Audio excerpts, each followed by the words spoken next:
search bar, you just got to type Colors of Glory. Okay. Our customers channel, it will open. All our events will be there. The first will be, but we haven't started streaming today. We'll be streaming in another couple, 5 minutes or so. It says it's already streaming. Huh? Meeting is now streaming. Yeah, now streaming. It's already streaming. Okay. Because we are already maxing, that's why we did that.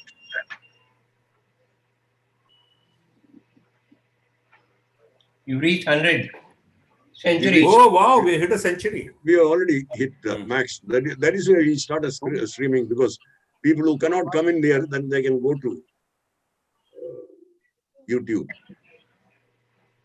Hello, Captain. Good evening. Oh, good evening, Gogi. How are you? Fine, thank you. You just about made it, because we are just maxed. Afterwards, only YouTube available.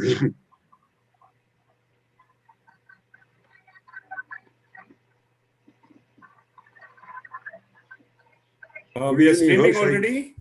Huh? We are streaming, yes. Live streaming already, yeah. Because since we maxed, otherwise people will not be able to get neither. Don't start. Ramu sir, good evening. Harsha here. Good evening, Harsh. How are you? Hey, Harsha. Good. Fine, sir. Thank you. Happy anniversary wishes. Thank you, sir. Thank you. Thank you. Hi, Harsha. Happy anniversary. Thank you, Happy sir. anniversary, Harsha. Thank you, sir. Thank you. Mira, ഇതിൽ നോക്ക് അത്ര loud ആയിട്ടാ വരുന്നതെന്ന് ഈ ലാപ്ടോപ്പിൽ. Vignesh.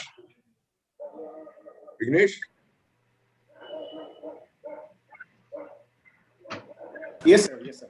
Yeah, when I start speaking at that stage, you mute everybody. Sure, sir. Because otherwise, if you don't mute, there'll be problem. Last time, Would you want to inform them? Yeah, I'll say now, when I start speaking, I'll tell them we're going to mute everybody. Sounds fine, sir. Sounds fine, sir. Only myself and speaker. Rest everybody will be muted. Okay. Not now. Now people will. Yeah, let it. Another 5 minutes is there. So we will. Hi Vijay. Hi Vijay again.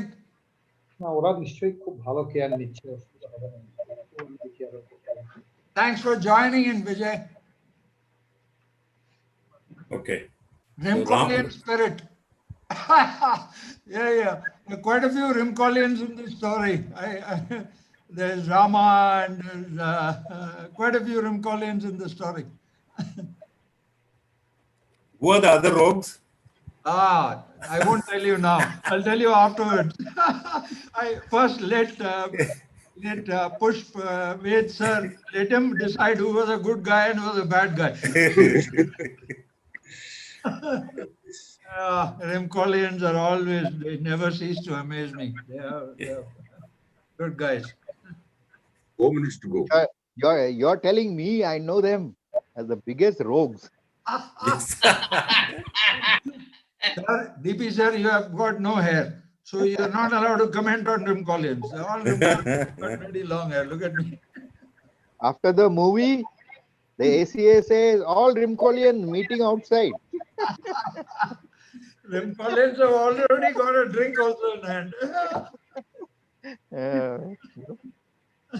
War stories without a drink and a fire, it is supposed to be heard at the fireplace. But I've set fire to my kitchen and I fixed a drink. Very nice, very nice. Those who have shared, you could probably convey that if they got to go to YouTube now because you're maxed. They won't be able to come in here.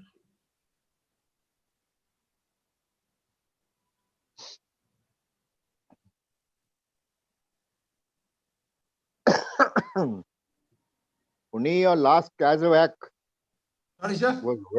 your last Kazawak was very well written. But of course, I liked your appreciation of that great man, Jaya. Sir, he was a good guy. He was a very good fine man. Yes. I wish I could have served under him. Wonderful person, sir. You go to his house in Jalvayu Vihar, the 25 sector one, full of so many photographs, memorabilia, and his wife, Geeta, is a wonderful person. And they were like, he was like a big brother to me. You can understand.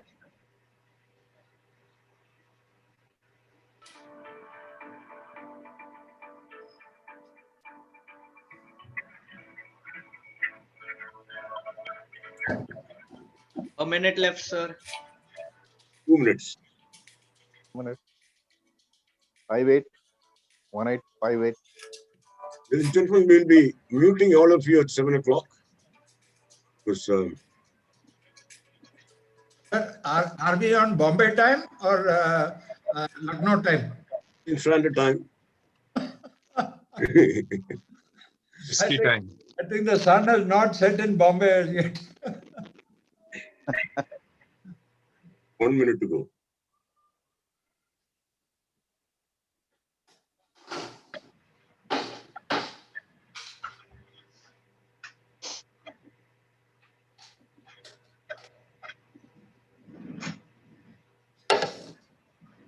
Okay, Vignesh, is it? Wait, sir, you should come on the screen now. Yes, somebody has to introduce me first. Yeah. Okay. All right. You need no introduction. But nevertheless, I hope somebody would introduce you. Yes. Yeah, Vignesh, you can mute everybody. I'll just start, okay? Good evening, ladies and gentlemen. I'm Captain Ramachandran, who sort of looks up to this organization which is hosting this event. It's Colors of Glory Foundation. Permit me to sort of introduce my organization for, I'll just take a minute on that. This is the first organization of its kind exclusively dedicated to promoting awareness of military heritage in India. We have been in existence since 2016, carrying out various events, outdoor and indoor, battle reenactments, military tattoos, exhibitions, commemorative marathons, commemorative meetings, documentaries, seminars. In 3 years' time, we almost did more than 36 events. And they've been very popular. And in military history quizzes for college students, various kinds of things. Now, until the COVID put brakes on our activities, then we have gone virtual. We have been almost doing a week or a fortnight. We're having programs like this. A lot of eminent speakers have come on our forum. Now, let me go on to sort of another thing about the Colors of Glory Foundation. We invite all of you to sort of be our members, be a member, and be part of a unique initiative. As they say, you can go to our website, www.colorsofglory.org. You can take a membership online. All details are there. Now, let me go on to introduce our very special speaker today. Squad Leader Pushpa Kumar Vaid, an alumnus of the National Defence Academy. Squad Leader Pushpa Kumar Vaid was commissioned into the Indian Air Force in 1963 and served with distinction for 11 years as a helicopter pilot until he resigned in 1974. He participated in the 1971 Bangladesh War as a flight lieutenant with the 110 helicopter unit, which was engaged in carrying troops from Tripura in India on the southeastern border of Bangladesh across the river Meghna to various combat zones. As a flight commander with 14 M14 helicopters under him, he airlifted thousands of troops to enemy territory, braving hostile fire, which enabled the Indian Army's 4 Corps to advance on Dhaka with lightning speed and bring about the surrender of the Pakistani force over there post-haste. In our invite by an oversight, we had put with 8 copters under him. He had actually started with 8, when another 6 joined from other units, and he had 14 helicopters. He was the senior most flight commander there. Now, he was decorated with Veer Chakra for outstanding gallantry displayed during the operations. After leaving IAF, Squad Leader White migrated to Scotland and joined British Airways helicopters. He flew with them for 19 years and switched over to a Dutch company, Chino Helicopters, wherein he flew for another 12 years. Before retiring to settle down in Scotland, engaged in charity work, golf, and his other passion, cooking. Foodies and those who are ladies, you could always shoot a question on any of the Indian cuisines. You'd be happy to answer those also. On 6 November 1986, a Chinook helicopter of British Airways he was captaining broke up in midair and fell into the North Sea, killing 45 of the 47 people on board, leaving him and one passenger's sole survivors the crash. The worst ever civilian helicopter crash until then. In spite of the disaster and friendly advices to retire, he kept flying for another 20 years, not willing to give up his greatest passion in life. Ladies and gentlemen, although the topic for today's talk is the Heli-Born operations of Bangladesh war, I have requested the speaker to relate the near-death experience he had in helicopter crash. I'm sure this would give us a peep into the hazard scores of our helicopter pilots face in their profession. They're a rare breed of heroes, as we know, who have endeared themselves to the people of India at large for the rescue and relief operations they consistently carry out during the frequent natural disasters the country is ravaged by. And I don't just mean those of the Air Force. Copter pilots from the Army, Navy, and Coast Guard have also been doing a tremendous job on this front. The evacuation of a woman in labor by an Air Force helicopter by whinging her up from a rooftop during the Chennai floods of 2015 is still fresh in our memory. So is a similar exploit by a naval pilot during the more recent Kerala floods.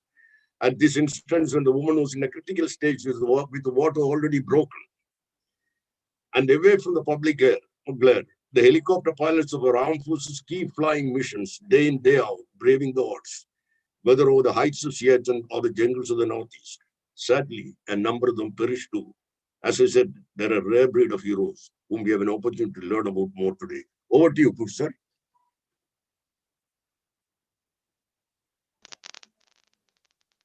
Push, sir, you can Thank you start. very much. Thank you for the introduction. Let me first thank everybody who helped me reach up to here. The glory, color of glory. Thank you very much for inviting me to give you guys a talk. Ramachandran and Air Marshal Varta, also very grateful to you guys.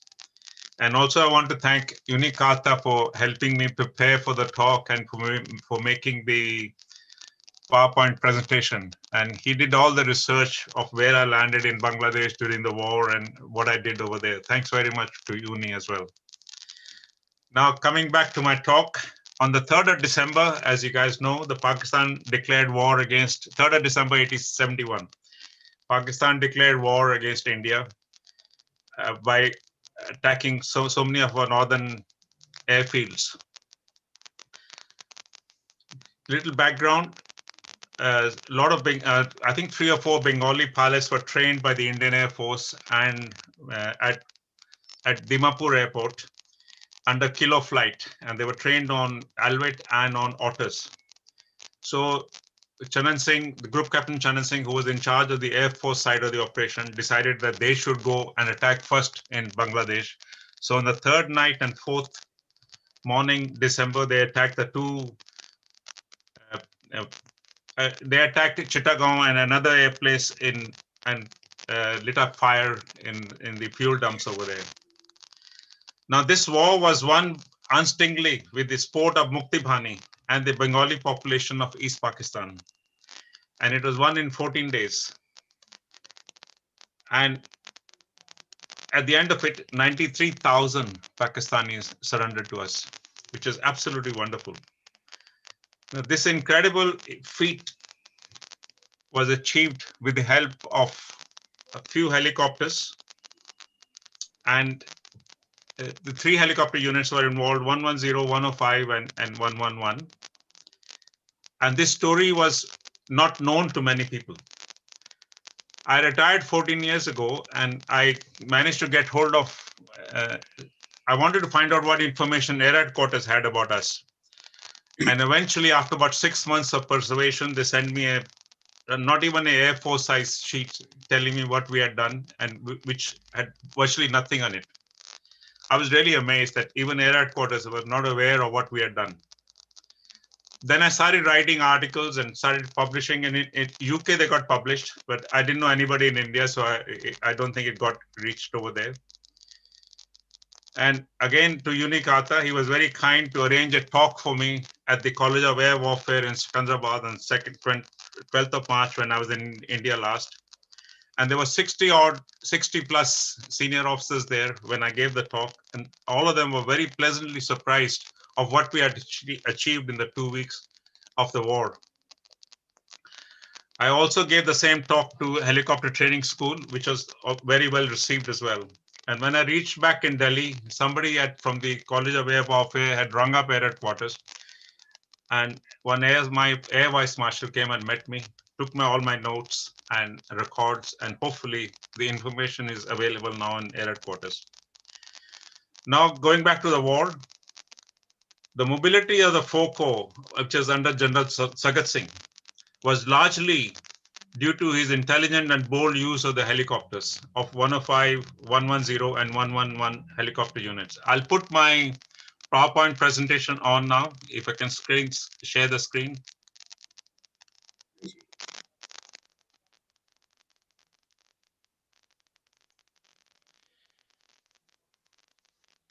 Okay.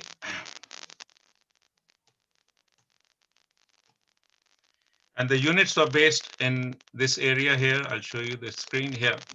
The 110 is based in Kumbhigram, 105 is based in Chabua, and 111 is based in Hashimara.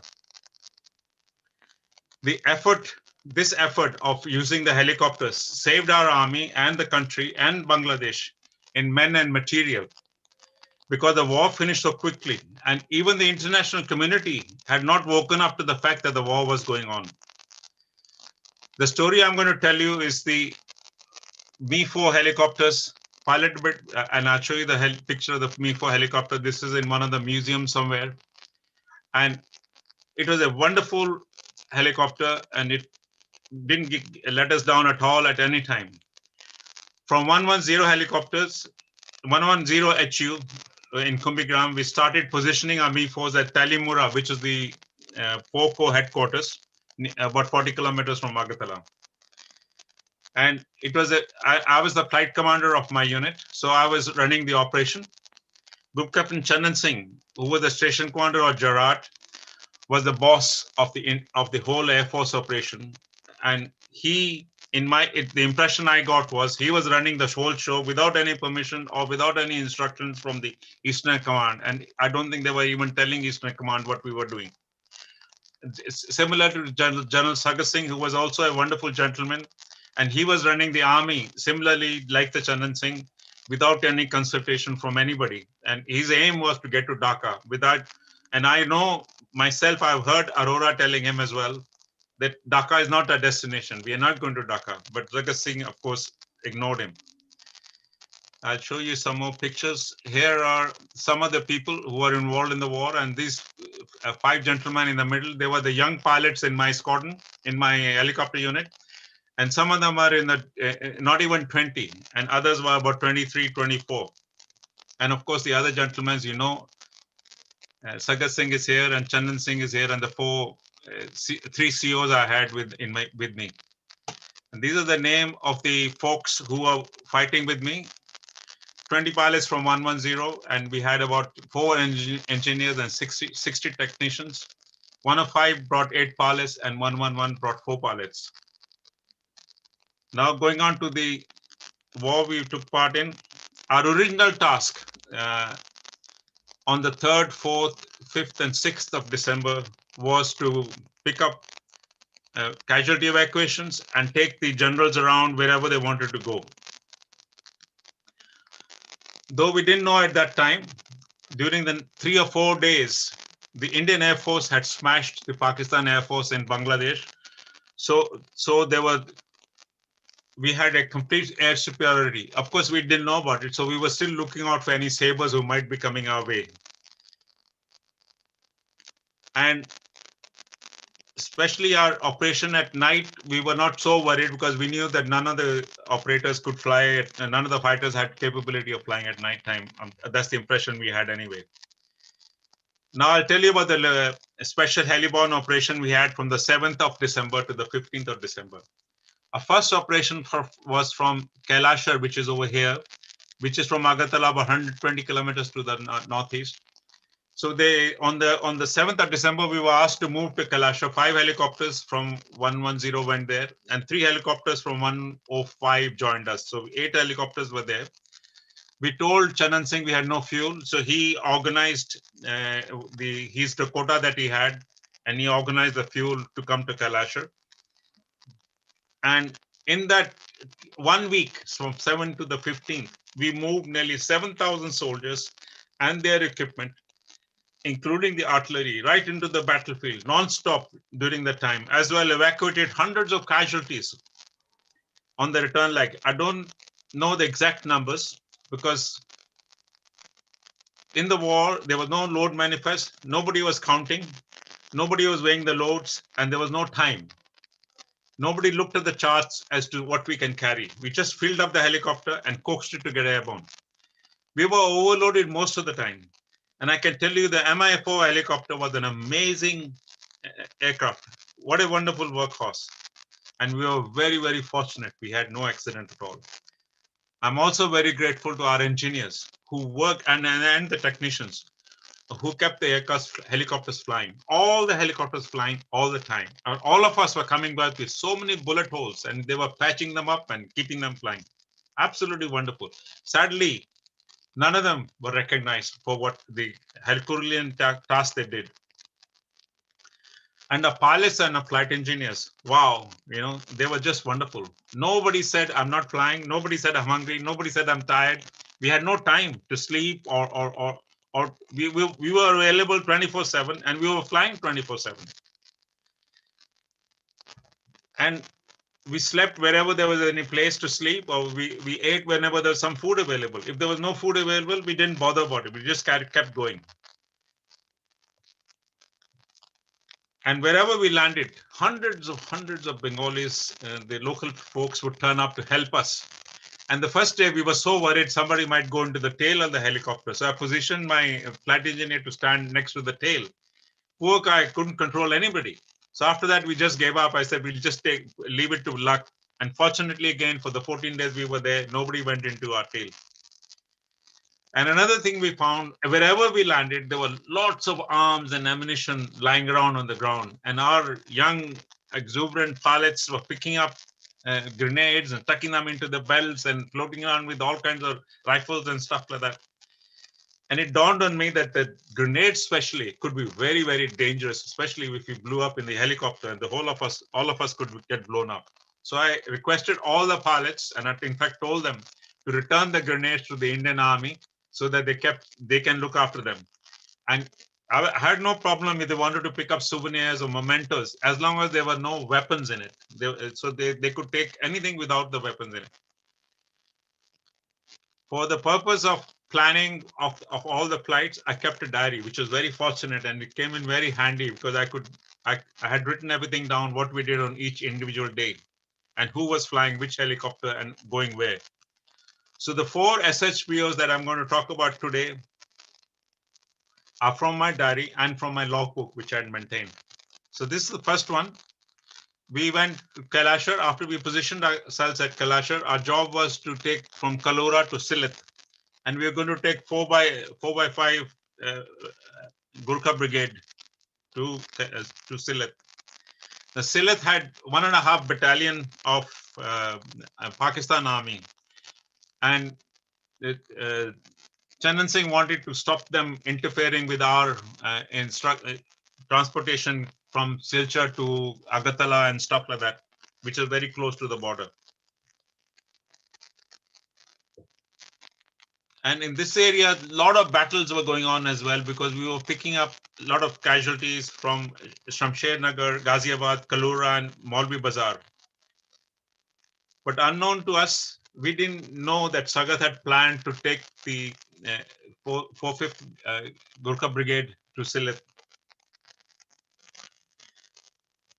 So once we were all ready to go, Chandan Singh and the brigadier took Chandan Singh and Sandhu to pick up the helipads. So they picked up Kalora and at Sylhet.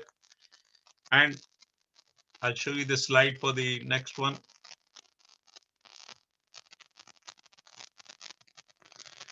Kalora helipad was picked in this year. It's just a paddy field. In December time, all the harvest had been taken away, so the grounds were freely available.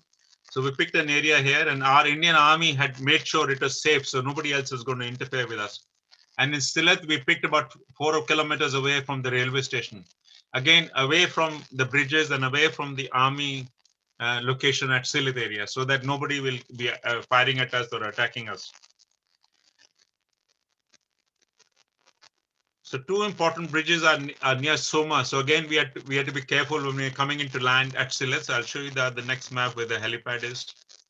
So we made sure this helipad was away from the bridges. The river is over here and away from the bridges and away from the railway station. And so Brigadier Quinn, who was in charge of that area, he briefed us on what was going on and he told us where all the likelihood of any firing is going to be. So how to stay away from all these locations.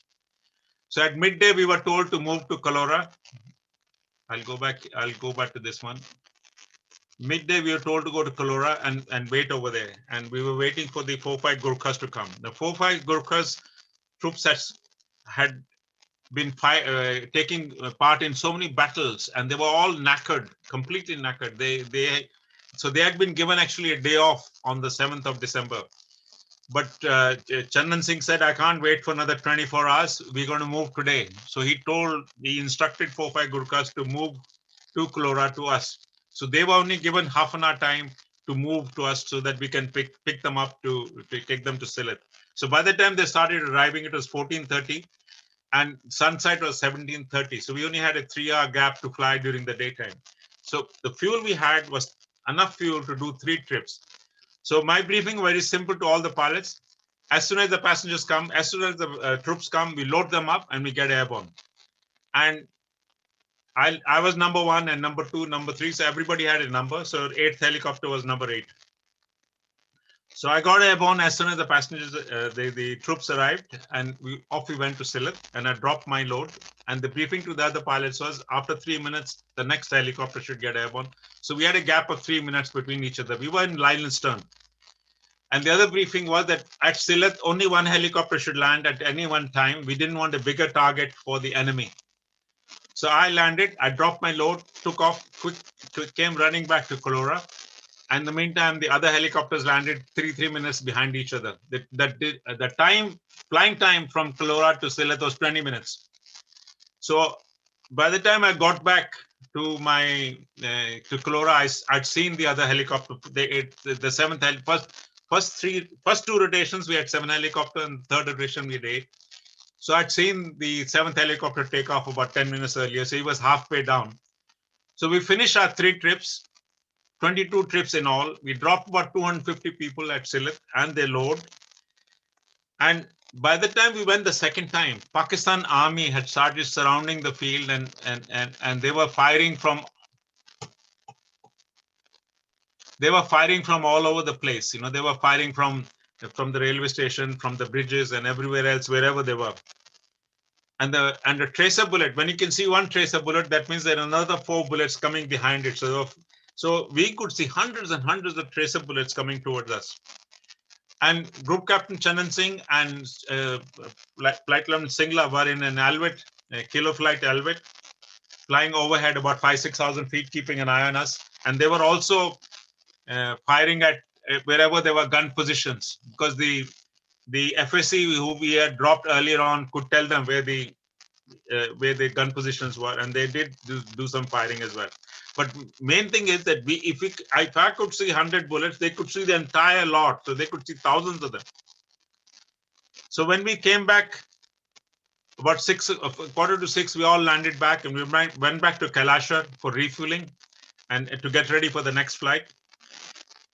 And Chandan Singh said, no flying at night. It's too dark. It's too dangerous. And we'll be sitting ducks.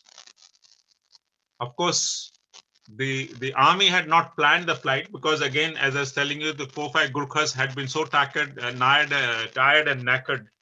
They had not planned who was going to go first and who was going to go second. So this is a sudden departure for them. So they had not even sent the radios to Sylhet. So from 6 to what 11, they kept discussing whether it's worth sending helicopters. They say, if I send a helicopter and it gets shot down, nobody's going to gain anything. And we're going to lose the soldiers, and we're going to lose the pilots, and we're going to lose the helicopter. So eventually they said, we'll send one helicopter and see what happens. So Chandan Singh came and told me, get one crew, and he briefed me what he was wanting me to do. And he says, once you're there and you're back, then we'll think about sending the rest of the helicopters. And once I went there, we picked up the radios and everything, and about midnight, we took off from there. Before another thing I remember now, I went to the crew room. We had 40 pilots, about 35 pilots, and I asked for a volunteer to come with me. Every one of the pilots put their hands up. It was a wow thing. Our morale was so high. So anyway, I picked up flying officer Kant Reddy with me, and we took off at 12 o'clock midnight. And it was pitch dark. The only thing we had was a magnetic compass and 20 minutes of flying time. Daytime, of course, I knew where the helipad was, but nighttime is completely different. And luckily for us, the Air Force liaison officer was with them. His name was Sharma, I think. And he came up on the radio and he said, about bloody time you buggers came. What took you so long and all? I said, okay, my friend, let me know what the situation is like on the ground. And he says, it's all quiet now. Our troops are keeping the Pakistanis on bay. And I light a fire for you. So he lit a fire for me. And the briefing I had given my passengers was that as soon as I touched on, I want everybody out and I'll be airborne within 30 seconds. So when I saw the fire, the Pakistan army, of course, had a target. So they started firing at the fire, and the poor Gurkha soldier got one hit on his thumb, and he lost his thumb. So they, of course, bandaged the thumb up for him and told him that you're going back with the first helicopter was coming in. And he didn't want to come back. He wanted to kill the bastard who had hit him. Anyway, when I saw the fire, I went in, I landed, dropped my soldiers, picked this gentleman up, the Gurkha guy who got hurt, and brought back. And then I told my flight engineer, as soon as I was airborne, I told him, go and look for any bullet holes. The amount of bullets we had seen coming towards us, I was sure we'll have hundreds and hundreds of bullet holes in my helicopter. And the flight engineer had a quick look around the whole cabin. He took about 3 or 4 minutes to have a look around. And he came back with a big grin. He says, sir, you won't believe it. We don't have a single bullet hole. I was absolutely amazed and flabbergasted. I couldn't believe that none of the bullets that hit us. I realized that Pakistan army could not see us. They could only hear us. That's why they had no target. So they were just firing in the air, without knowing where they were firing. So quickly I got hold of Kailashar. I sent a message to my base at Kailashar. I said, guys, these people don't know how to fire. Let's all go. So you start getting ready. So I came running back, picked up my next load. When running in back to Sylhet, dropped my next load, took off again second time. Again, the flight engineer told me, not a single bullet hole. Came running back, picked up the third load, went running back again to Sylhet, dropped my third load, and took off again. And this time, when I took off, the fuel gauge was showing 0. Now, the helicopter is still flying. The rotors are still running. The engine is still running. So obviously we had fuel. Only thing, the indication was showing 0. And so we prayed to whoever was up there, and we came back to Kalora. In the meantime, the 4 helicopters had got ready, and they were all at Kalora getting ready to go to picking up the passengers and everything, getting ready to go to Sylhet. My flight engineer had a jerry can. He went to all the 4 helicopters one by one, filled up from there, put the fuel in my helicopter. So at least I had 100 liters, so I can fly the helicopter back to Kailash. I didn't want to fly with an empty tank. And so after we had put the fuel in and I flew back to Kailashar, the engineers had a look inside, and they found one bullet had come through and broken the cable to the fuel gauge. So they changed the cable. My gauge was working fine. So they refueled my helicopter and we joined the rest of the group. So the whole night we kept flying after that. And we finished whatever job they had for the night. And then next day, of course, we kept flying the whole day. And the 9th morning, we finished our trip to Sylhet. And this 4.5 Gurkha rifles was absolutely amazing. Within a week, they had managed to get suppress the Pakistanis at Sylhet, and the Pakistani surrendered to 4.5 Gurkhas on the 15th of December. We only had 900 soldiers or thereabouts, and Pakistanis had about 5,000 soldiers. Can you imagine 5,000 soldiers surrendered to 900 soldiers? Absolutely amazing. After that, we took off and came back, and this is our next SHBO from. See, when Sagat Singh saw how fast we could move everything, he said, "Let's go to Dhaka now." So that, I mean, he'd already planned to go to Dhaka, but when he saw the operation we had done in Sylhet, he was so impressed. So he said, "Let's go to Dhaka." So first operation was to get to Raipur, because this bridge over here near Asugunj, Coronation Bridge, had been blown by the Pakistani army. So our army couldn't cross there. And in the meantime, we were fighting in this area as well. And so he said, let's just bypass them. We won't bother with the army over there. We'll just go straight to Raipur. So after that, we came back to Agartala, got refueled, and in the morning at 11:30, Sagat Singh said, "I'll show you where I want you to land at Raipura." So Sagat Singh, myself, my CO, and there was a brigadier, I think, with us. We took off with in an Alvet 3 with from 115 HU. I think his name was Sandhu. The captain's name was Sandhu. And the Sagat Singh showed us the helicopter, the helipads he wanted us to land, which is marked here about 4 kilometers away from the railway station. And after we had seen the helicopters, helipad, on the way back, Sagat Singh said when he had crossed the river that the ground underneath was under Indian Army control, so we can go down. Before that, we were at 5,000 feet plus away from the small arm fire. So on the way back, we started descending down to 1,000 feet. And suddenly we heard this noise, foot. And there were bullet holes in the Alvet. And one of the bullets hit Sandhu on his shoulder, went through his shoulder, went to the backrest, and I was sitting right behind the backrest, only about 2 feet away. And another bullet grazed past the forehead of Sagat Singh. And the co-pilot, Sahi, I think his name was, he quickly took over, climbed away very quickly, and we came back to Brahmabaria, and we landed there. And we got off and we selected the area we wanted to select. And then, of course, from Brahmabaria, we went to Agartala, and we started preparing for our next operation. Later on, I came to know there were 38 bullet holes in that Alvet 3. Such a tiny helicopter, 6 of us in it, only 1 person was injured. Absolutely amazing. How lucky we were, absolutely lucky. After we had surveyed our helipad over here, and so we got our helicopters fully loaded and refueled, and we came down to Brahmabaria, and we were waiting for the brigade to come and join us so that we can start our operation to Raipur.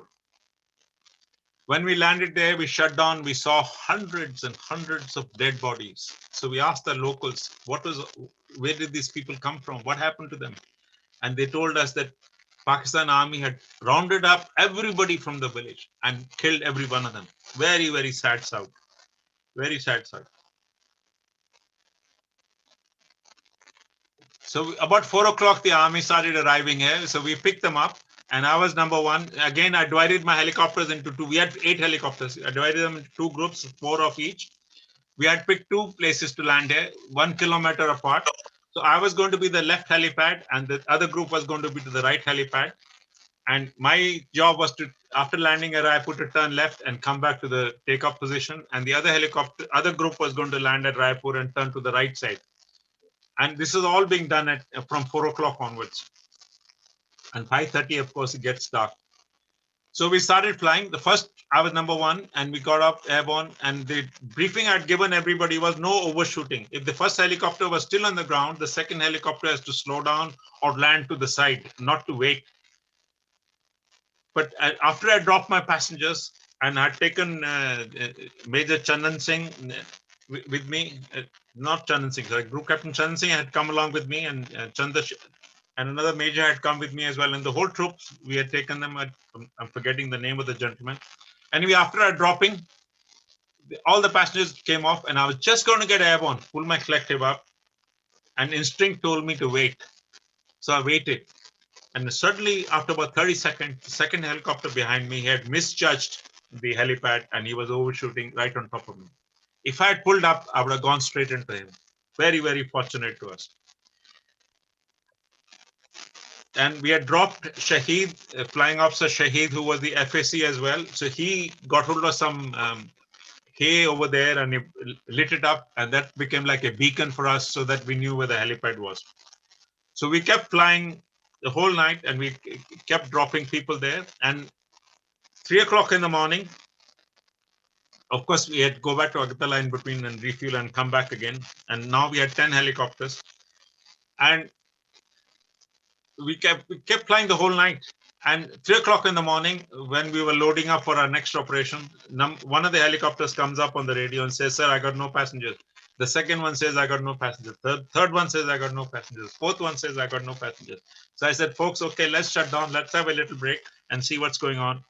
And I came down and I met the Lieutenant Colonel who was in charge over there, Himmat Singh. I said, "Sir, what's going on?" And he said, "I want all the 8 helicopters for my company." And I said, "Sir, you're delaying the war effort. Come on. The helicopters are coming back in about 10 minutes. What's the big deal? You don't have to wait to get all the 8 helicopters. You want me to fly 4 empty helicopters and come back?" So eventually he understood what I was getting at. And then, of course, we kept flying the whole night. And next morning, we had finished everything. Now, when Chandan Singh saw how quickly we had moved everybody to Raipur, he was so impressed. He said, "Come on, guys, let's go to Narasinghi. Narasinghi is here. That is our next destination. Over here, you can see." And because from the troops we had dropped at Raipur came across quickly to Narasinghi and captured Narasinghi from the army. And so that area became very safe. So that our next job was to go back to Agartala, refuel, and come back to Brahmabaria. And on the following day, we started our operation to Narasinghi. Narasinghi operation was going to be even bigger than the ones we had done before. And in the evening, we were told, go to Brahmabaria and stay the night there because we want to start very early in the morning. So we went to Brahmabaria, shut down their 10 helicopters. Of course, there was no food, there was no place to sleep or anything. We found one empty hall, and all 60 of us, pilot and the airmen, all piled into it, and we went to sleep there.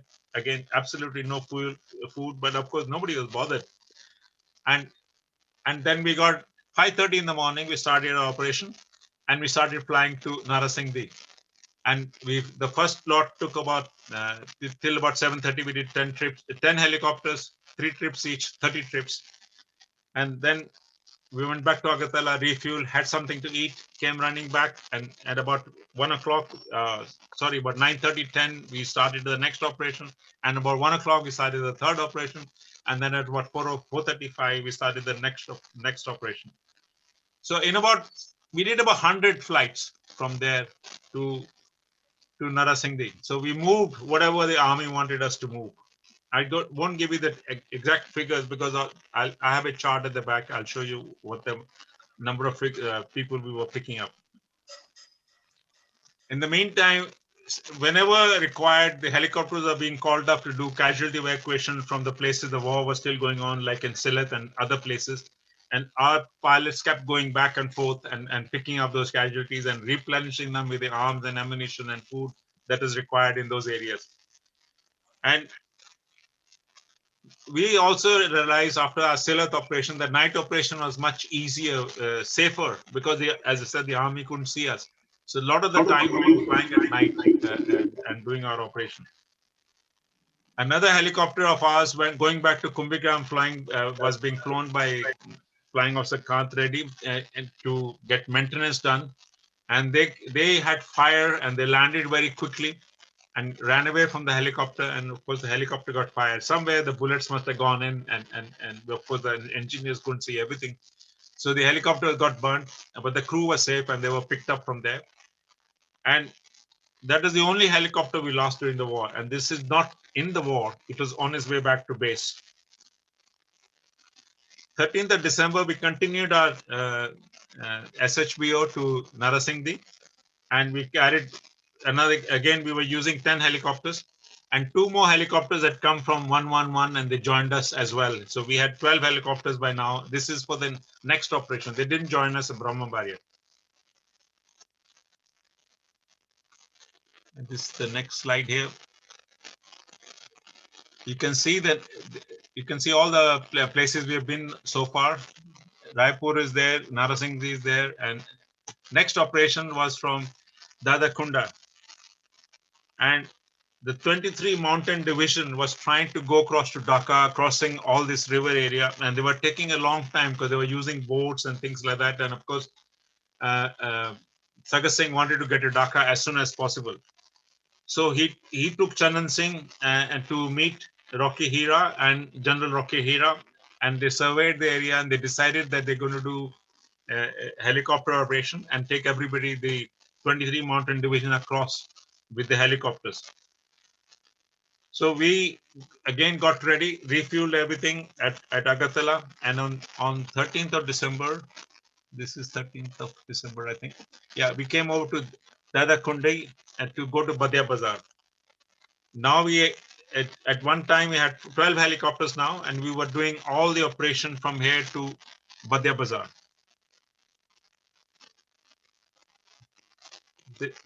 And yes, from 7:30 onwards, we arrived at Dadakundi to go to Badya Bazar, but the army took longer to get to Dadakundi. They took about, by the time they reached, it was 10:30. So we were sitting in the enemy area for 3 hours, all 12 helicopters. Fortunately, nobody came and attacked us or did anything to us. So once the army started arriving, we started picking them up and started taking them across to Badya Bazar. We had, I'll show you some more pictures. Okay, let me show you the loads first. These are roughly the loads. These are none of them are exact numbers. And I think we took far more numbers than the numbers which are showing over here. The first one is Sylhet, nearly 900 people. Raipur, about 1,500. Narasinghi, 1,770. And Badya Bazar, 2,608. And of course, the loads are on the right-hand side. And I'll show you some pictures. This is the Me4 being uploaded at Badya Bazar. Now you can see the clamshell door has been removed. So how the people can go jump in and out. The only trouble is it's a big hole at the back. And so people can fall off. Luckily, nobody fell off while the whole operation was going on.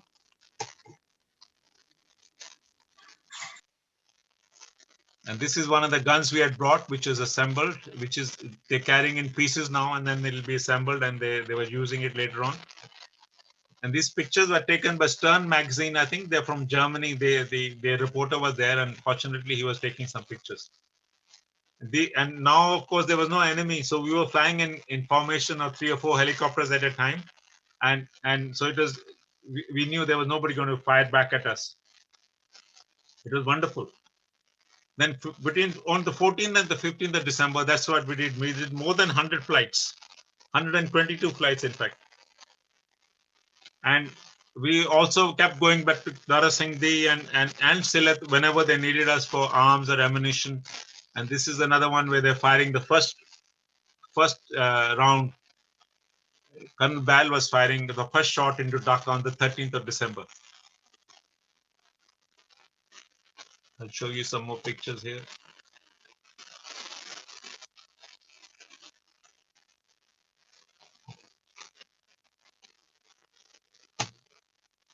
This is the Alwet 3, which was kilo flight, and it was Flight Lieutenant Singla who was flying it. He had a gun which you can see marked in the red circle, and a rocket launcher on the right-hand side here as well. And these are the 2 gentlemen, as I showed you earlier on, one is General Sagar Singh and Group Captain Chandan Singh. Absolutely the most amazing 2 gentlemen I've ever met in my life. And they had 1-track mine let's get to Dhaka. And that's what they did. Absolutely wonderful. This is the map of Dhaka where we went on the 16th of December. And this is the main airport where Tejagaon airfield. And this is where we all landed. And on the 15th of December onwards, we were all glued to our radios, listening to what is going on, and waiting for the surrender ceremony to happen. And General Jacob arrived and went and met Niazi and sorted out the surrenders, what they're going to do with the surrender, etc. And then Avros brought all the VIPs to Agatala. General Aurora, he came with his wife. Vice Admiral Christian came with his entourage, and Air Marshal Dewan came with his entourage.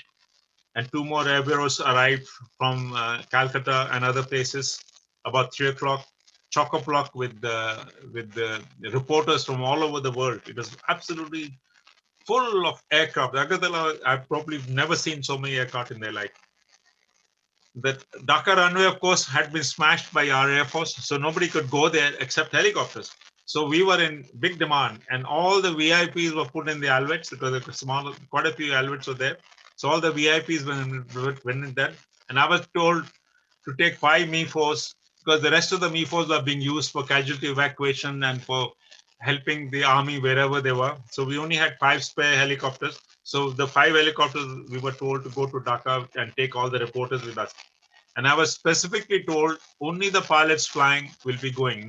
People who are not flying will not be going with you. I, of course, ignored these instructions completely because my thinking was that we have put our life on the line. We have worked 24/7, and once in a lifetime surrender ceremony. I didn't want anybody to miss it. So I took all the pilots, I took all the engineers, whatever engineers who are in our area, and so roughly 20 people I smuggled without instructions to Dhaka with me. And of course, we filled up the rest with the reporters and whoever else. There were ladies, there were men, they were from all over the world, different nationalities. There absolutely no restriction who was going to go in our helicopter. So we landed at Dhaka on the 16th of December in the afternoon. And I think the ceremony took place about 4:45 in the evening. So we were there before that.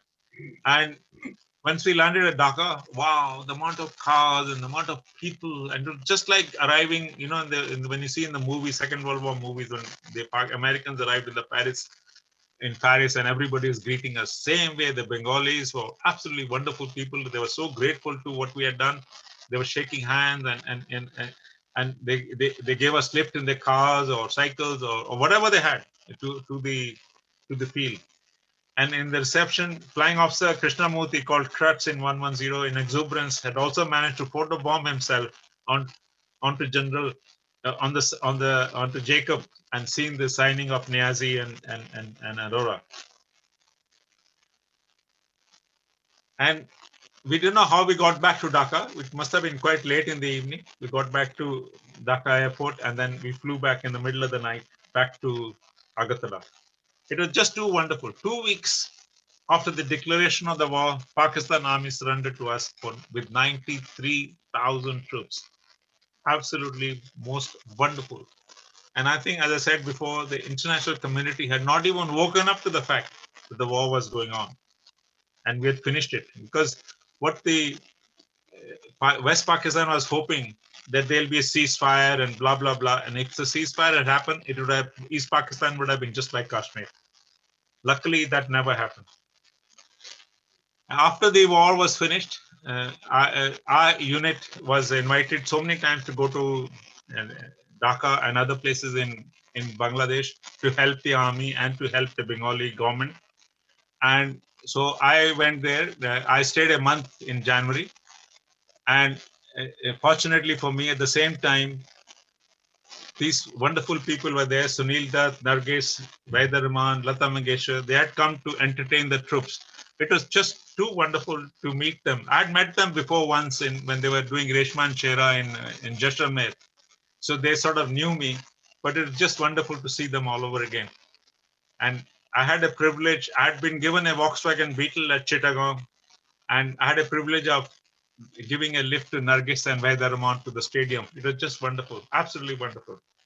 That's my presentation finished. And if you guys want to have ask any questions, you're more than welcome. I'll get rid of my sharing. You rather speak a few words about the copter crash as well, and then we can open the question hour. Your post-Air Force experience, I mean, civil aviation disaster, rather. Can I have the opportunity to speak, sir? Can you hear me, sir? Yeah. Sure. Sir, Flight Lieutenant Pushpa Vaid, I'm overwhelmed by your presentation. And I don't know why, but then it all comes back to my mind that every place you have referred to, I think I was there in some part of my life. First of all, I have seen all your helicopters. I had crossed the Shurma River. My hideout was near Mira Bazar, where you had landed actually. We call it Mira Para. Some people call it Mira Bazar. I know the entire story, what happened, and you are very accurate. Few points I will come to later on. Number two, you have landed in Raipura. I used to play football in my childhood in Raipura field. You are absolutely right. And in Nashindi, I was a student of Shatirpara High School, the playground where you have landed. People have told me about that. And next thing, you had told about a place called Daud Kandi. That's my own village. I was born there. That's my father's village. And my family has told me what has happened. Sir, I've written only 52 books on 1971 war, forgetting about joint editions. But today, when you start discussing about 71, let us today remember those who went forward and didn't come back to tell their stories. It's very important for us to remember them, sir. 71, I agree with you, sir. I agree with you. 71 was glamorous, but very tragic. It's all young people dying, and today old people talking about it. That's the tragedy of the war. Yeah. The tragedy is also that the victims of human uncertainty and Pakistani junta, what they did. Sir, you have broadly covered something about the genocide. Let me give you one specific genocide. On the 6th of December, 4 Guard regiment assaulted over Pagalin River and came to Brahmanbaria and attacked the Div headquarters of Pakistani general. His name was Qazi Abdul Majid. When they were going into the headquarters that was inside a school compound, they found 9 Indian soldiers lying there, everybody their hands tied, eyes blindfolded, everybody shot in the head. 9 Indian soldiers. And they went forward and they found 61 Mukti Bahini boys, all hands tied, with eyes black binded, and everybody had a bullet in their head. So total 70 dead inside the command headquarters of the general. Must have been done. General Gonzalez was crying and shouting, let's get the general, but he ran away. Sir, that is the level. But I tell you something very interesting. This is the ideal combination. The blood of the Indian soldiers and Mukti Bahini melted in that ground and together started flowing and keep flowing and will flow through Padma, Meghna, Jamuna, and Tista.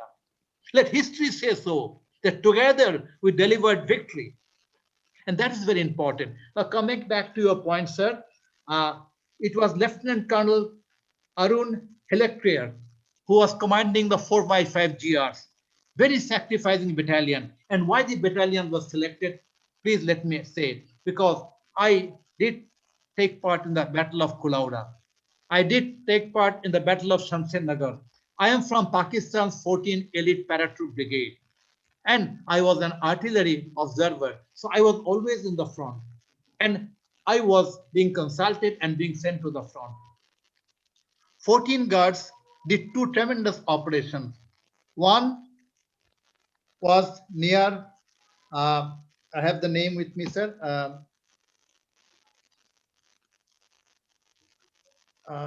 That is, yeah, I'll get the name. It's a small village. In that, 31 Punjab of Pakistan Army was holding on with two companies. When they assaulted, Gorkhas assaulted with their kukris, Dil Bahadur Chetri Habildar, he went and cut the throat of 9 Punjabi soldiers of Pakistan Army, 31 Punjab. And the battalion ran away seeing that scene. Dil Bahadur Chetri, remember the name, sir, a glamorous guy. And that's the reason Sagat Singh decided 4x6, 5 GR should go for the most difficult heli-drop operation. Their morale is so high. And in that operation, sir, I have seen General I.N. Cardozo, the 2IC second in command, on the 17th morning around 9:30 being blown up. I was very near. My position was on the other side of Mirapara. I came running. Mukti Juddas came and told me, sir, a Major Sahab has been killed. I went and found him being evacuated. The people say he died after the war. No, sir, he died during the war. Because Pakistan Army surrendered in Sylhet, not on that day, on the next day at 5 o'clock. So Cardozo should get the honor for being in the battlefield. Still the war was going on in Sylhet. You agree with me, sir? And let's get some more points, sir. I have the statistics because I'm a historian. I have to get the statistics, right? 4x5 GRs had total 40 wounded and 12 dead. Very interesting. And remember, 4 guard regiment whom you talked about, whom you dropped, this famous battalion, out of 17 officers, had 13 officers wounded, unique in world history. And not only that, sir, they are one of the first battalions, by your help, was able to reach Dhaka. And also, Indian Army commanders and decided that the farewell parade, which will give salute to Bangabandhu Sheikh Mujibur Rahman, father of the nation, in a very big ceremony. It was General Himmat, later on General Himmat Singh, Lieutenant Colonel Himmat Singh commanding the battalion. And these 4 guards had the air privilege of giving the guard of honor to father of the nation. And that was the farewell parade. So these are all parts of history, sir. Let me come back to one more point, sir. Pakistan Army surrendered with 6,555 total, 107 officers, 219 JCOs.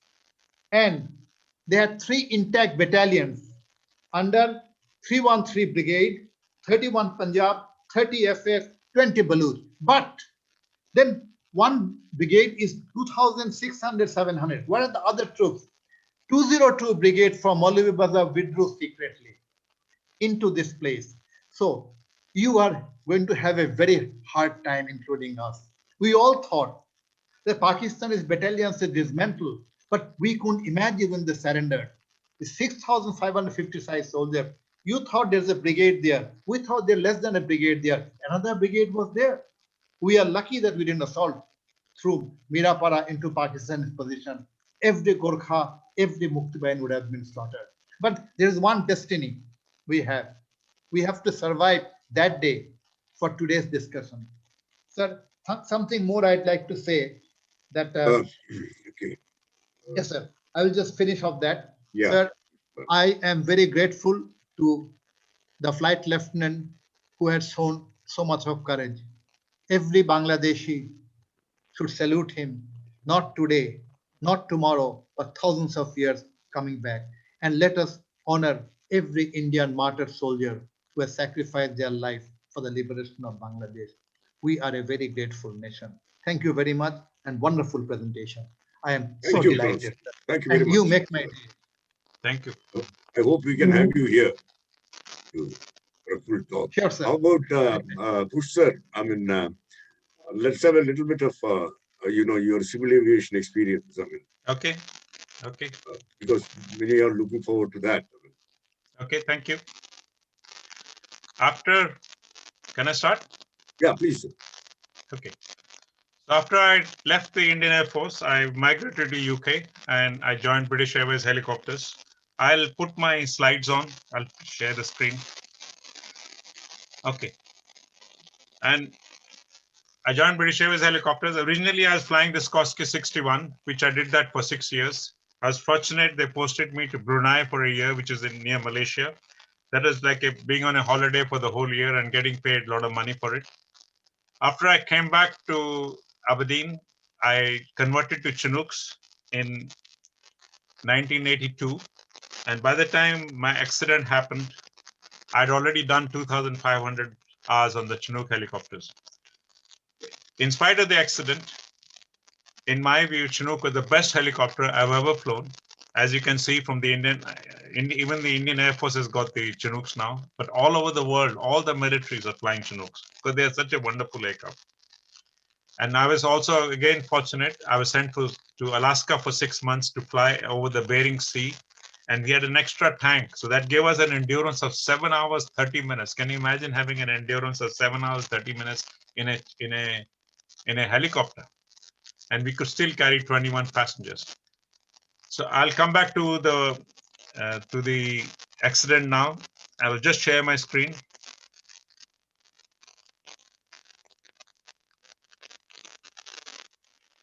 This is the registration of the helicopter, Golf Bravo Whiskey Foxtrot Charlie, that crashed. And I'll introduce the Chinook to you now. This is the Chinook, and you can see it's near our hangar in Aberdeen. You can see the steps to go in from the front, and there are steps to go from the back as well. And this shows how the helicopter is made. It's got 2 engines, Lycoming engines, very, very powerful engines. The shaft goes to the middle, one shaft goes to the front and turns the front rotor. The other shaft goes to the back and turns the back rotor. And as you can see from here, they're counter-rotating. One goes clockwise, the other one goes anti-clockwise. And they overlap more than 60% of the rotor blades overlap each other. And this is the cockpit. The captain sits on the right-hand side and the co-pilot sits on the left-hand side. This is the seating. This is like any airliner seating. We had a luggage compartment on the top, 44 seats, 42 facing forwards, 2 seats facing backwards.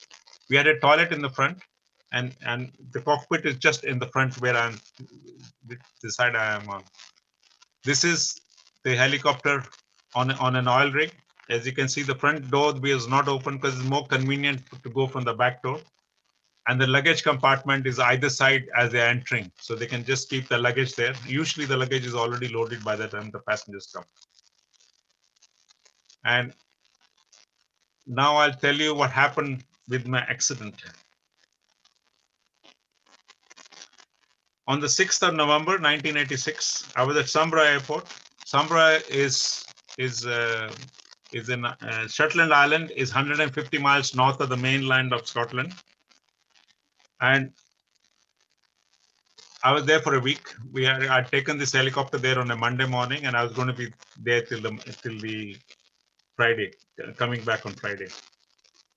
We had 2 sets of crew. The first set of crew did 2 flights in the morning, and the second set of crew did 1 flight in the morning. 6th of November, I was the morning crew, so I was going to do 2 flights.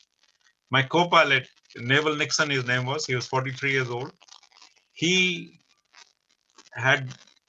was in Bristol Helicopters before, and he had left them about 3 years earlier, gone back to York to help his wife set up a shop.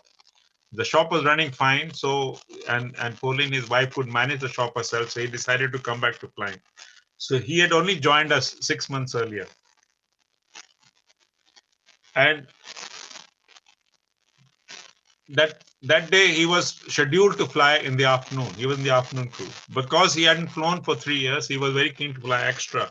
So he changed his duty with the morning co-pilot, Mike Stanley, his name was. And unfortunately for him, for swapping his duty, that cost him his life. Okay, going back to sixth morning, he had already come to the planning room by the time I arrived. We did our planning and we got ready to go. And 9 o'clock, we taxied across to the other side where the passengers were. We picked them up, and before we got airborne, we had 2 landings to do, Brent Charlie and Brent Delta. We have 4 Brent oil rigs, Brent Alpha, Bravo, Charlie, and Delta. So my job was to drop 20 passengers on Brent Charlie and 20 passengers on Brent Delta and pick up 22 passengers from Charlie and 22 from Delta and come back with 44 passengers.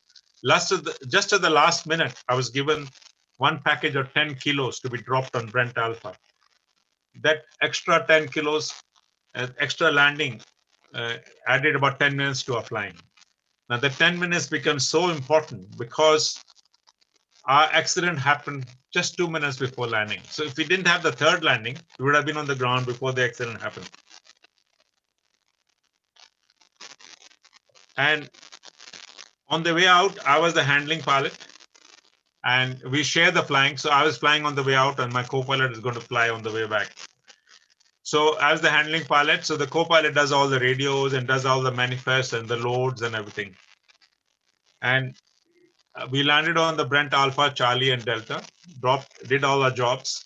And on Delta, Naval Nixon took over and he took off and we climbed up to 2,500 feet on our way back to Sombra. We were flying in and out of clouds. The weather was just beautiful, absolutely lovely and nice and sunny. It was not very windy. It was quite lovely and warm. And we were just talking about all kinds of things just to pass the time. And all the time, the gearbox was breaking up and we didn't know anything about it. I discovered this when I went to the workshop and heard the voice recorder. For the entire half hour, we could make out that the gearbox in the front was breaking up. There was a plan to install HUMS. HUMS is health and usage monitors. They monitor anything which is shaking and stuff like that. And the plan had not been executed. And it was going to cost £1 million. That is the main hurdle, for each helicopter to get them installed. But if they were installed, we would have known that the gearbox was breaking up. Anyway, at 40 nautical miles, we changed over from Sombra radar to Sombra approach. We started a slow descent down to 1,000 feet, and we did our approach checks. At 10 nautical miles, we changed over to the control tower, and we continued our descent down to 500 feet. When we were just about 3 or 4 minutes away, I contacted my company and gave them the usual routine landing shortly. And the Bristol hangar, which is also at Sombra, there was Captain Gordon Mitchell and the rest of his Coast Guard crew. They have a Coast Guard helicopter there. Their job was to go and help and pick anybody in trouble. They were getting ready to do their normal training flight. They usually do 2 or 3 days training every week. And they were just getting ready. Usually they would have gone by 9:30, 10, but for some reason they had got delayed. So they took off at 11:29. And I was on finals at that time and they just took off. And when we were on finals, the control tower advised the Coast Guard to look out for the Oscar Charlie, who was on finals. And at 3.5 nautical miles roughly from the runway, we started hearing a whining noise. It didn't sound dangerous to us. It was a and we were discussing between the two of us where the noise is coming from. It seemed to be getting louder though. But again, as I said, it didn't sound dangerous to us. I'll just go back to the first picture to show you something that I'll explain now. The cabin attendant came in. He had checked all the passengers, made sure that everybody's seatbelts are on, and there's a door right behind the cockpit. He opened the door, came into the cockpit, and gave us thumbs up. Passengers are all ready for landing. And he heard us talking about the noise and where the noise is coming from. And he pointed it right on top of his head, which is the gearbox here on the top. He said the noise is coming from this gearbox. But even he didn't seem concerned about the noise. He didn't think it was dangerous. So we decided that after we land, we'll tell the engineer there's a noise coming from the front gearbox to sort it out before we do our next flight. Now we were at 300 feet and descending. It's reducing our speed. We were just below 100 knots. And suddenly the cabin attendant gave us thumbs up, opened the cabin door, closed the cabin door. I don't think I had time to sit down when we heard an almighty bang. Now what happened was, I'll show you the picture.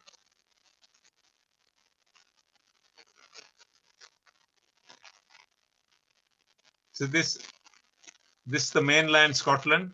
This is Shetland Islands over here, and you can see the cross where the accident happened. And it's about 150 miles from the mainland Scotland. And we were just 2 miles from the runway. And the gear which broke is over here. It's called the bevel ring gear.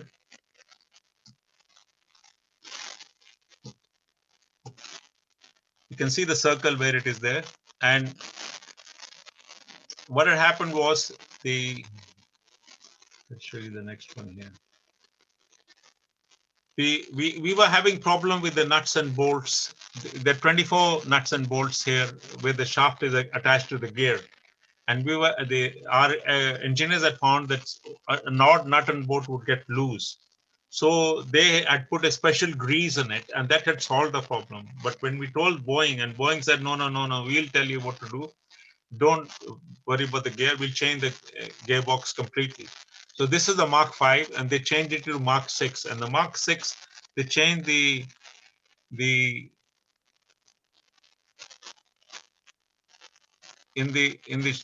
like a washer. This washer had a little picture somewhere. Anyway, and this washer could let the air circulate between the top of the gear and the bottom of this gear. So whenever we landed back from the North Sea onto the hangar, into the hangar, there was a lot of moisture collected on the top, which would come through to the gear and go back. This is the Mark V one.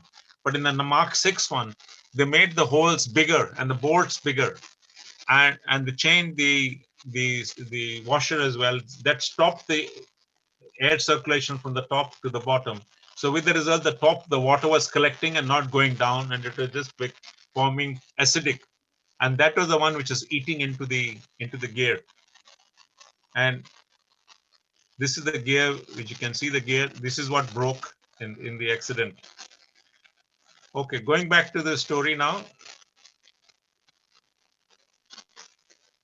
Once the two rotors hit each other, now you can see the helicopter that the rear rotor is holding the rear end up and the front rotor is holding the front end up, keeping it level. So once the rotor hit each other, rear rotor was shaking so much that along with the gearbox, it parted company from the helicopter. So now there was nothing holding the back end up. And the helicopter tipped up, nose pointing vertical up, just like a fighter going straight into the air.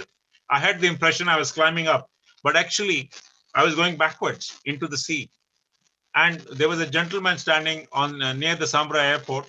He saw us coming down. He'd never seen a helicopter come down like that, vertically down. Of course, unfortunately, he didn't have a video camera. They were taking the pictures of us.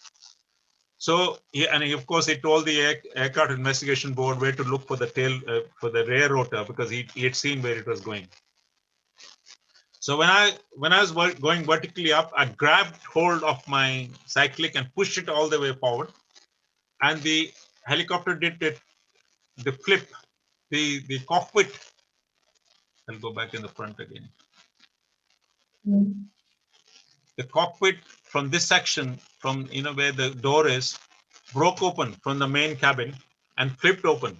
So now the nose was pointing down, so I could see the sea in front of me. I thought the whole helicopter was behind me. Actually, the helicopter was still going backwards, just the nose was going forwards. And we were falling from 300 feet, and we are traveling. By the time we hit the water, our speed was roughly 160 kilometers an hour by the time we hit the water. So you can imagine the impact. Now, before we hit the water, when the whiplash happened, when the rotors broke, our speed from 100 knots became 0 knots. There was a huge whiplash. And I think half the people died at that time, including my co-pilot. Because he was the handling pilot, his back was not resting. And he was just holding on to the controls, and his back was away from the backrest. Because I was the non-handling pilot, my back was resting on the backrest. So the whiplash on me was not as bad as onto my co-pilot. And he was only 3 feet away from me. So he most likely broke his neck at that time. That is the only injury he had when we discovered his body. And I think half the people also died at that same time. Now we are coming down, all the way down, and the front rotor, which responded to my controls, also chopped off the left side of the windscreen that is in front of the co-pilot.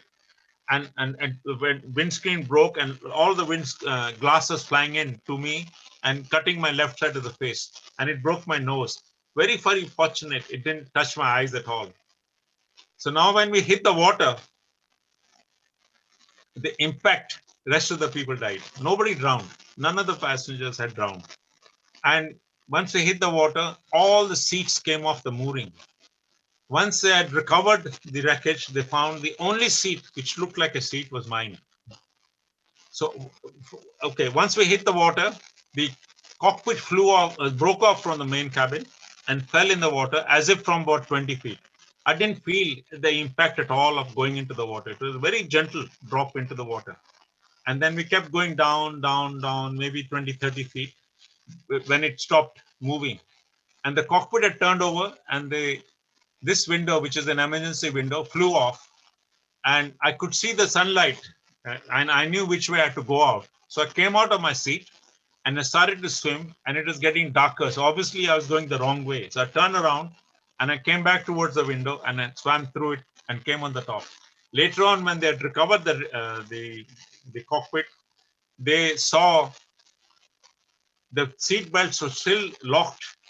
One strap had broken. Obviously, I can't break the strap, but it was broken. The left side of the strap was broken. I have no idea how it was broken.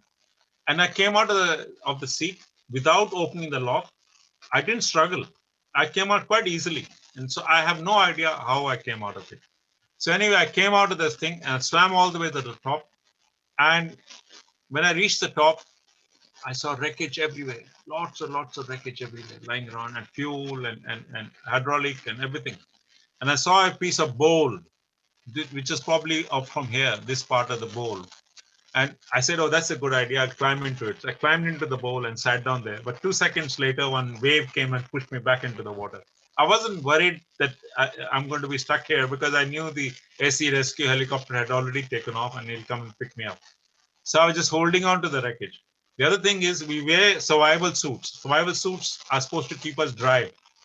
But in the cockpit, it gets so hot. So all of us keep the survival suit open. You know, my zip is half open so that the air can circulate in the body. So I had no time to zip it up. So when I was in the water, my suit was full of air. And the other thing which was very uncomfortable we found was putting on the life jacket. So we always to keep the life jacket next to us, next to this window here. And in case we need it, we can always put it on. And of course, at that time, I had no time to put it on. So I had no life jacket as well. So I was holding on to this wreckage and this helicopter arrived. I waved at them and they picked me up and put me inside. And the passenger who survived, he was sitting in the front row of seats facing backwards. So he had zipped himself up completely. When he went underwater, the whole cabin went underwater 30, 40 feet and stopped. The water threw him out. He was unconscious. You know, he had been injured because a lot of rubbish was flying around in the cabin. So he was unconscious. He never did anything for himself. But when he went 30 feet underwater, the water threw him out like a football. So when he came on the surface, one wave came over his face and woke him up. And one dinghy inflated next to him. So he got hold of the dinghy, put his hands around the rope from the dinghy and went passed out again. When the rescue helicopter came and picked me up, he heard the helicopter, he opened his eyes, waved at them. So we went and picked him up as well. And both of us were in the rescued helicopter now. Now they were looking for 45 more bodies, more people. Now, before they picked me up, when I was floating, next to me, another body popped up, another body popped up, another one, 7, 8 bodies popped up all around me. But they were not doing anything. They were absolutely not doing anything. And that's the first time it occurred to me, maybe some people didn't make it. I was so amazed. I didn't think anybody would be dead. I absolutely didn't think anybody would be dead. Anyway, when we were in the helicopter, I managed to tell the winchman to cut my socks off so the water can go out. So he cut my socks off and the water went out. And then our eyes were closing because the temperature of the water that day was about 7 or 8 degrees Celsius. And this is 6th of November, so it's quite getting cold. So our eyes were closing and we were getting hypothermia. We were in the process of, getting colder and colder. So he went and told the captain, sir, these 2 guys are, closing the eyes. Let's rush them to the hospital. So they took us to Lavik Hospital. we landed there, and in the Lavik hospital, they cut open all our clothes and everything and wrapped us up in like a tin foil blanket to warm ourselves up. And when I came to, I asked the doctor, any more survivors? He says, no, just the two of you. I was just flabbergasted, absolutely flabbergasted. So sad to see it here and that news, absolutely sad. In the meantime, after the accident, my company had rung up my home and to tell my wife. My wife was not at home, my son was there, so he managed to get hold of my wife and she came back home quickly. And they waited for nearly 3 hours before they came to know that I was alive. And then the company arranged an aircraft to take them and my son and another friend of ours to somewhere so that they could be with me. So that is absolutely wonderful.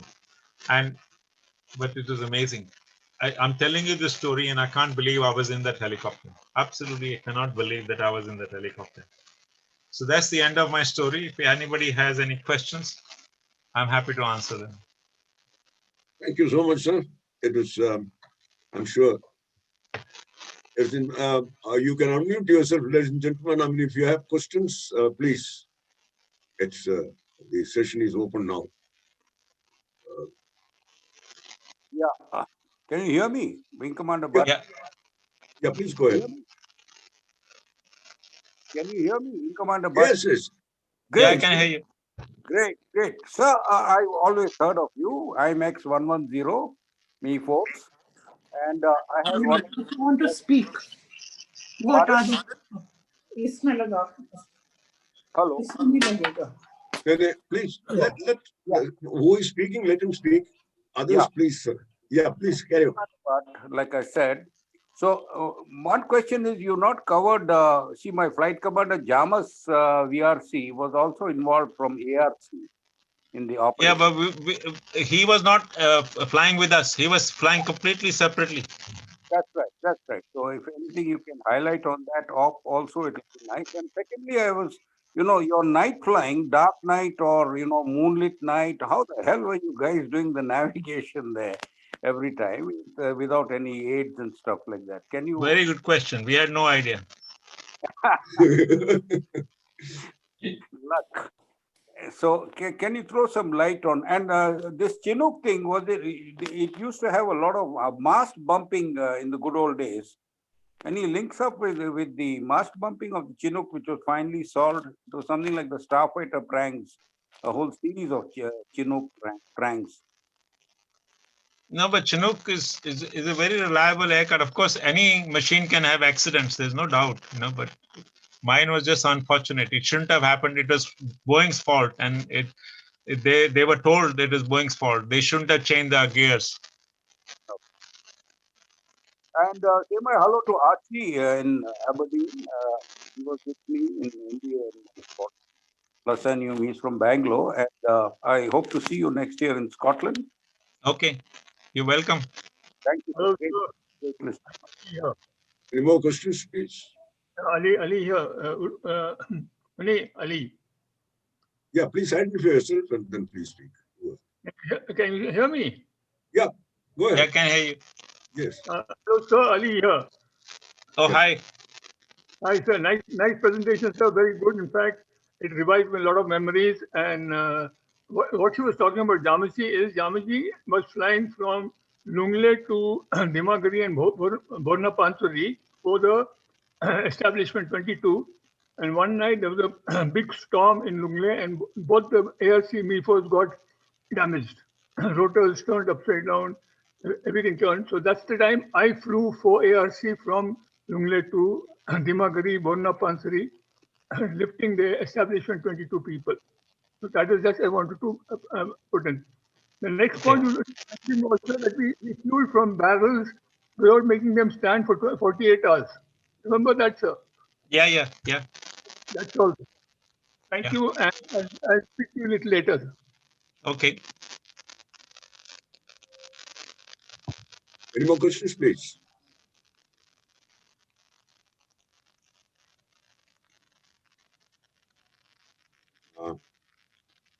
No more questions. A wonderful presentation, sir. Thank you very much.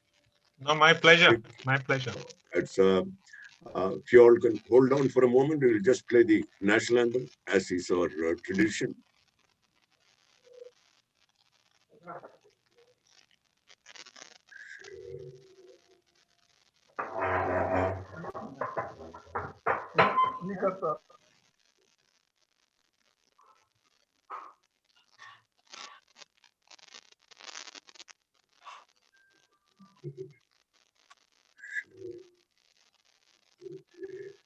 So that Ramachandran will see and ask you.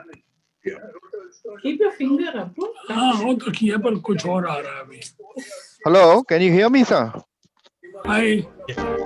Hello. Yeah, I can hear you. Another question. Wait, sir. I'm also from ex-Me Force. My name is Gopi Rao. I think by the time we found a feet, you were already out, and that was an excellent presentation, sir. And S. Sharma, who lit the fire for you, is my coursemate who got a VRC also. Thank you. Fortunately, I did not have the privilege to serve with you, sir. My postings were in Bareilly, and I took part in the Ops X-107HU from Uttarlai and Munabao Gadra Road in the western sector. Sir. But wonderful hearing about your experiences, especially in that Chinook. All the best, sir. God bless. Thank you. We are playing the national anthem. Please mute everybody so that. Sir, there is one more question from. Yeah, go ahead, please. Shri sir, would you want to go ahead? I can see one. Let's go ahead with the question, please.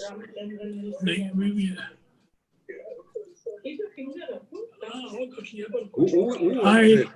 Yeah. Can you hear me, sir? No, he's.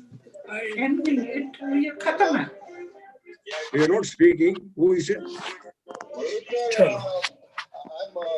also from ex-Me Force. My name is Gopi Rao. I think when we found a feet, you were already out. And that was an excellent presentation, sir. And S. Sharma, who lit the fire for you, is my coursemate who got a VRC also. Fortunately, I did not have the privilege to serve with you, sir. My postings were in Bareilly, and I took part in the Ops X-107HU from Uttarlai and Munabao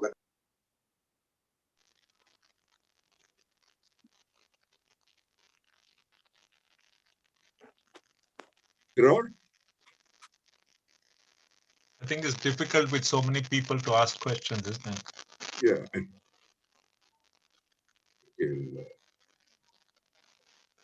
It's no, I've not shared the screen. Sorry.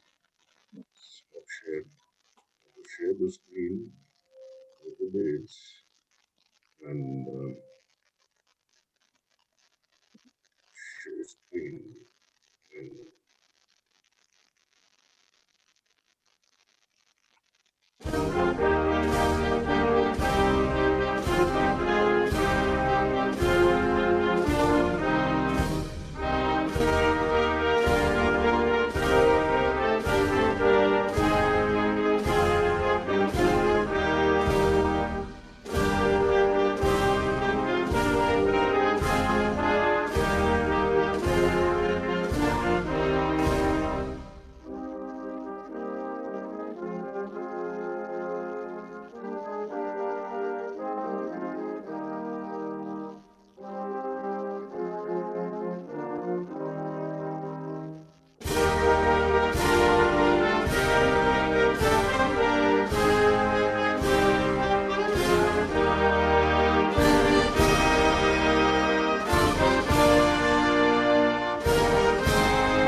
okay, Vignesh? Then? Yes, sir, I am there, sir. Yeah, it was okay, no? Perfect, sir. Perfect. Right. So, ladies and gentlemen, you can formally close, but if you have, of course, there is no bar you could speak. Somebody would like to share experiences. There's, Can I ask a small question, sir? oh, please go ahead. Sir, it's fascinating, you know, so many of you are getting together to reminiscence the stories of war. In fact, these are the days we live for, actually. Yeah. So how are you motivating your new generation of Indians who are now studying in the schools and colleges, universities, with the spirit of your victory, the spirit of 71, I call it? What are your plans? Precisely that is what we are doing, Colonel. Our organization, Colors of Glory Foundation. We keep reenacting. Yeah, tell me. I have a suggestion for you. Yeah, Sir, sure. As you know, sir, I have a role to play in the Western sector also. Okay. Sir, I am from Pakistan's elite 14 paratroop. Yeah, I know that. We have been in touch on email. Sir, before I escaped from Pakistan, I actually got a lot of information from them. I knew there will be a war sometime. Okay. And I took risk of my life to collect all the information, map clippings, map references, the locations, likely attacks, everything. And I brought it down to Samba. And from there came to Pathankot, and from there to Delhi. And I had discussed with Indian officers, the planners, and I was a young officer. I thought I did contribute a lot. And in the battlefield, I was congratulated that these things work. So actually, I became a victim also. Pakistan army, coming to know later on after my escape, because they couldn't imagine that I'm going to go through their troops and escape, you know, and they couldn't do. They fired on me, couldn't kill me. Anyway, that's another situation. But they had the idea that I have given up these secrets. They tried me in an immediate court-martial. I was given a death sentence to be shot by firing squad. They took a revenge on my family, sir. They attacked my father's small house in Dhaka, but my father had already joined the liberation. He was 55 years old, a company commander of Mukti Bahini, because he was a soldier of Second World War. He was a sergeant of British Army. Now, he always told my mother, I haven't deposited my training. Anyway, they some were able to escape. They were able to escape. Then what happens after that? They went to my village home, killed my relatives. And after the killing of Bangabandhu Sheikh Mujibur Rahman, when pro-Pakistani elements came to power, I was mercilessly terminated from service. And then Honorable Sheikh Hasina had come to power. With all my research work, she gave me the highest national honor. I hold the highest national honor on research and development of 71. And that is equivalent to Bharat Ratna. It's called Sadhinata Padak. And I'm very glad, sir, I was probably one of the youngest to receive it. I got it about 9 years back. So that's the reason I'm studying on that. I'm going to Indian colleges and universities also, to your think tanks also. So I thought I could, I'm not an Indian citizen, but I have love and affection for you. And I've shared the glory of 71 along with you. With the pain of my... I'll tell you what, Colonel, why don't you come in for a program of ours? Yeah, like this? Why not? You can address a full-length meeting. I mean, why not? We'd be happy to host you. Your organization, I think, is fascinating, and I have a right to your organization also, sir. Yes, as I have a right to you. I have your email ID. I will be in touch. I mean, you remember we are. I'll be very pleased to work with you, and I am already working for Clause already, an editor of Clause also, and I read your piece on Albert Eka. Sir.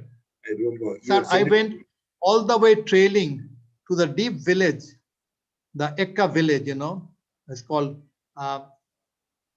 in very 163 kilometers away from Ranchi in a village near Doma. And I stayed with their family to know their story and to feel their pain. And his wife asked me, he want to come to Bangladesh. I said, Kyu, Maji, kyu jaane chahta? She says, in her tribal way, that they have to go and say prayer to the place of the martyrdom so the soul can get solace. I took her down, she and her son, 7 hours journey from Dhaka. I stayed with her whole day. She prayed and prayed and prayed, and I brought back to Dhaka and took her back to the airport.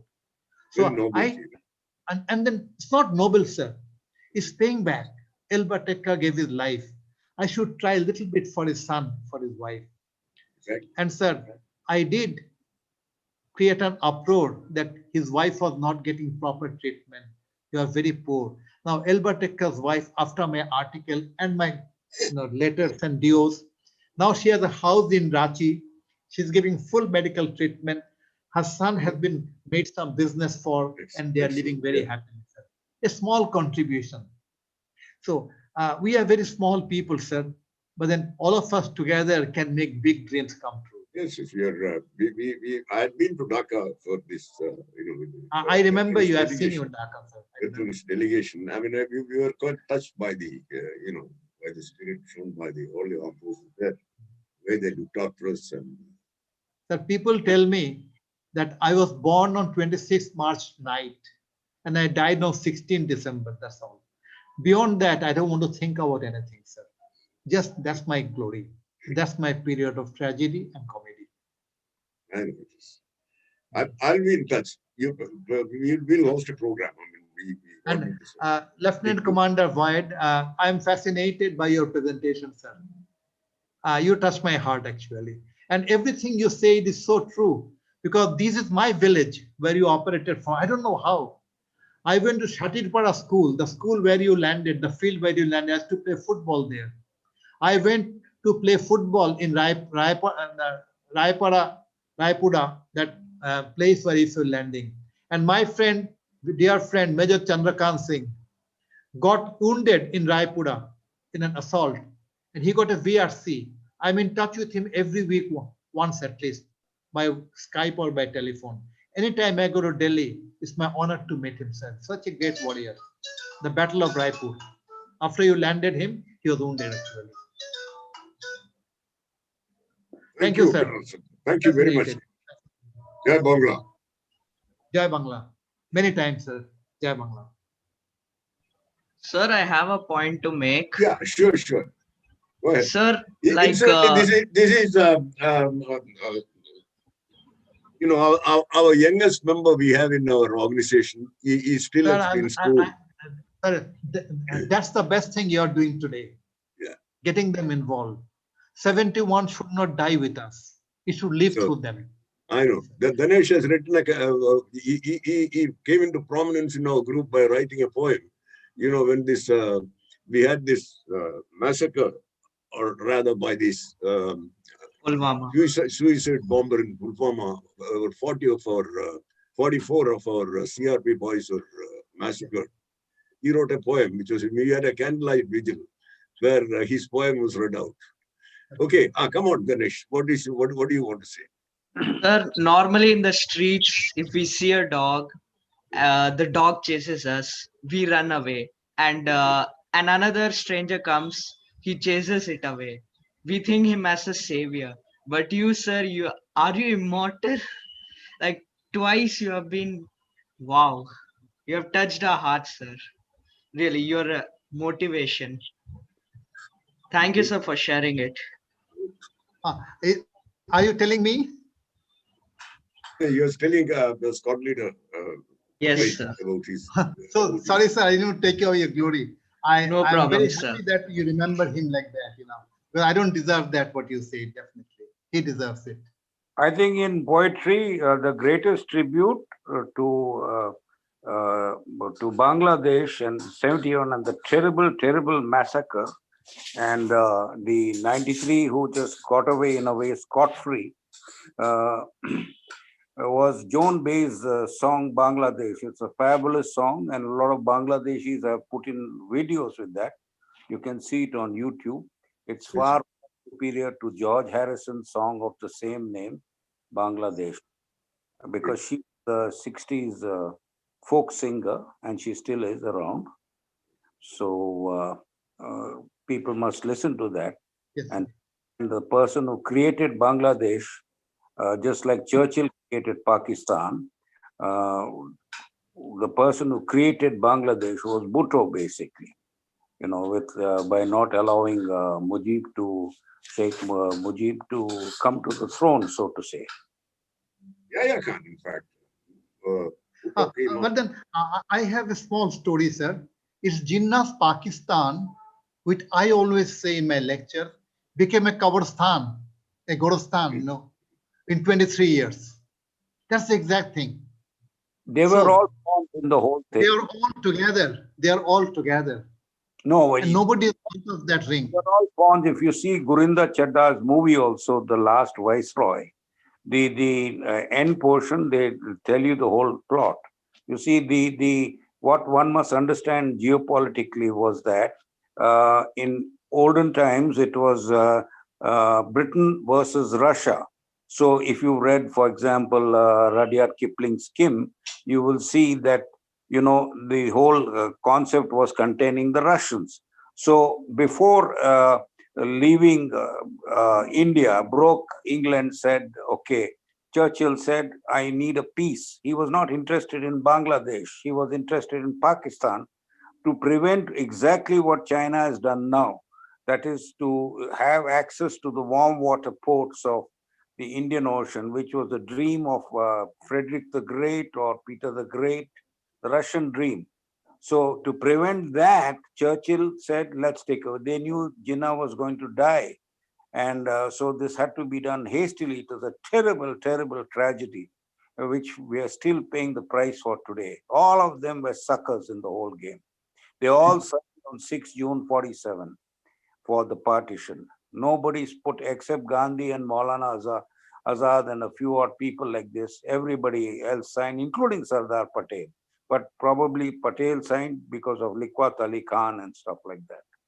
It's a terrible price, but there are a bunch of loonies out there who don't realize that you can have development. You can have, like Alexander the Great's Makran ride, you could have a bullet train going all the way. What China has done from Beijing right up to Europe, the train, it can be done from Mumbai to Madrid, provided you have it. We have the expertise to bore through tunnels. That's what we've done.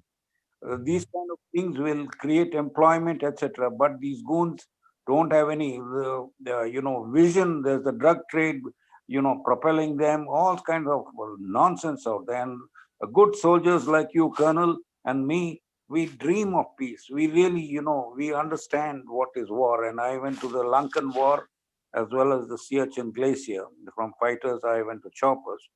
And we really, mourn for this lack of awareness. Thank you so much for this wonderful, wonderful inputs. Thank you. Thank you, sir. Thank you, sir. Thank you very much, everybody. It has been a very, very absorbing evening. I mean, a lot of inputs. Thank you very much once again, good sir. We'll just wind up. Thank you, Captain. And thank you, Sir, Squad Leader Wade. In fact, Ramesh Malik used to mention you when I was flying offshore and for Global Vector before, which was Azal. He used to mention about you and him doing the live. I'll be in touch, Colonel Sajjan. Yes, sir. We need to sort of plan a program. Yes, sir. Sure, sir. What a pleasure. We'd like to have you on our forum. Okay. Thank you, sir. Always.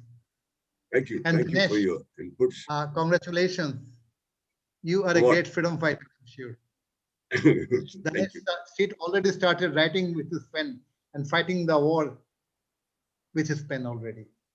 Thank you, sir. A lot of people like him, a lot of young boys like him. What a wonderful thought. I'll have to review your poem sometime. Thank you. We'll meet again. They say God willing. Inshallah. Good night. Jai Bangla, Jai Hind. Good night. Jai everybody. Bangla.